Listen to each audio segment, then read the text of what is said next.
My name is Dr. Brent Anderson, and I'm a physical therapist and from California originally, currently reside in Miami, Florida. I moved down there about 15 years ago to get my doctorate in physical therapy, and my studies were in the benefits of Pilates as a movement integration with chronic low back pain. The first time I came across Pilates in my life, I was in physical therapy school in San Francisco back in 1987. And a teacher I was taking ballet class from said that I should check out Pilates. And I went to St. Francis Hospital where Patrice Whiteside and Elizabeth Larkham were working and developing the dance medicine center there with Dr. James Garrick, and quickly learned it was pronounced Pilates. And got turned on to it there while I was going to PT school, and have been deep in the Pilates work ever since. So going on 20 plus years. Polestar Pilates, funny enough, came about in the early 1990s, and everybody was being sued that used the word Pilates. So we were looking for a word that had a P, an L, an A, an E, and we found and came up with the word Polestar. And actually it's been very sticky for us. Polestar is the North Star, the guiding star. And our emphasis is really being a guiding star, leader in the area of Pilates for rehabilitation and post-rehabilitation, and most people know us for being Pilates for rehabilitation. You know, a lot of times people ask me, where do I get the balance between the science and the spirituality that is often experienced with Polestar practitioners, and I think a lot of that has to do with even my religious upbringing as a child, and having a chance to serve a mission for the Mormon Church in Spain.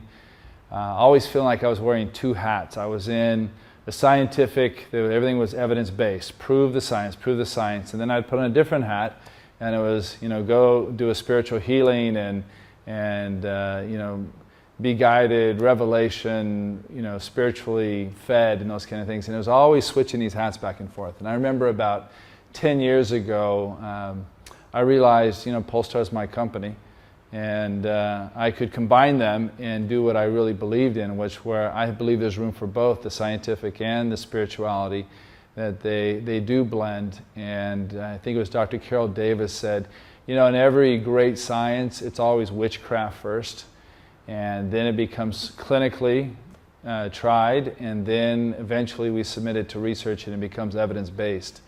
And so when I heard that, I realized, I know that the spirituality is really the essence of happiness. I mean, we're being in harmony with the universe is where happiness is found.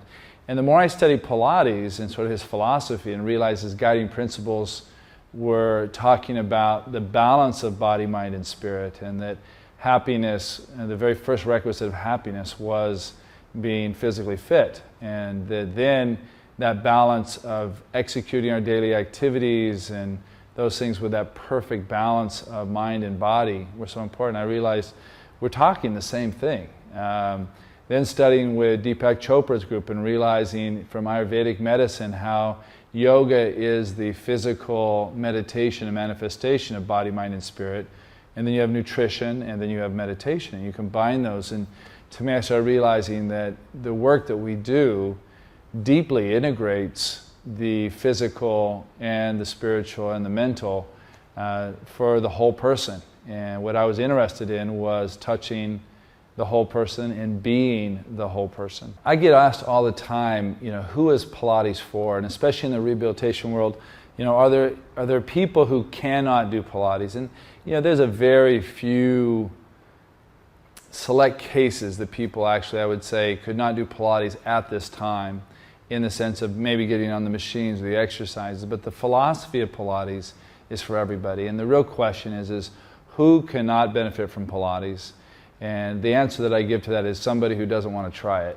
Because really I found, whether I'm working with a patient with advanced stage Parkinson's disease, or a stroke, or somebody that suffered paralysis, they all have benefited from doing the method of Joseph and Clara Pilates. And we can create in this beautiful Pilates environment activities that eliminate gravity, that assist movement. And even when people don't even have consciousness, like patients with Alzheimer's disease, do great in Pilates because the rest of their body still has consciousness and still needs movement. They still have lymphatic fluid, they still have circulation, they still have muscles and tendons. And even though they don't have volitional control over those things, by moving them through space, which Pilates allows us to do, restores health. It makes it easier for the caregiver. It allows them psychologically to feel like they're actually doing something, accomplishing something, when in many cases, in other environments, there's no way that they can jump on a treadmill or go swimming in a swimming pool or do those kind of things, where the Pilates environment allows them to do it. So in short, I tell people everybody can benefit from Pilates, and even down to the basic breathing exercises. And movement facilitates breath, breath facilitates movement. We integrate the two of them. That's a basic fundamental principle of Joseph Pilates. If there was one thing that I could encourage Pilates teachers to be aware of, is that we need to continue being Pilates enthusiasts. Me, like probably everybody else, has gone through the ebb and flow of actively being an enthusiast and taking class, and then going through the lull of being the teacher. And I think it's important that we need to be the example of Joseph's work. I think Joseph was very disciplined. When we look at the healthcare industry today, we have really relinquished the discipline and the responsibility to be healthy. We've relinquished that responsibility to the government, to our employers, to pharmaceutical, to the insurance companies, and we expect them to take care of us and to provide us with health so that we can be reckless, if I may say that, in what we eat and what we do, in the things that we allow ourselves to participate in. And not just talking about nutrition and pollution of the air, but things where we pollute our minds. And Joseph was, when you read his teachings, Joseph Pilates was very much interested in what we did for ourselves, how we disciplined our mind and our body.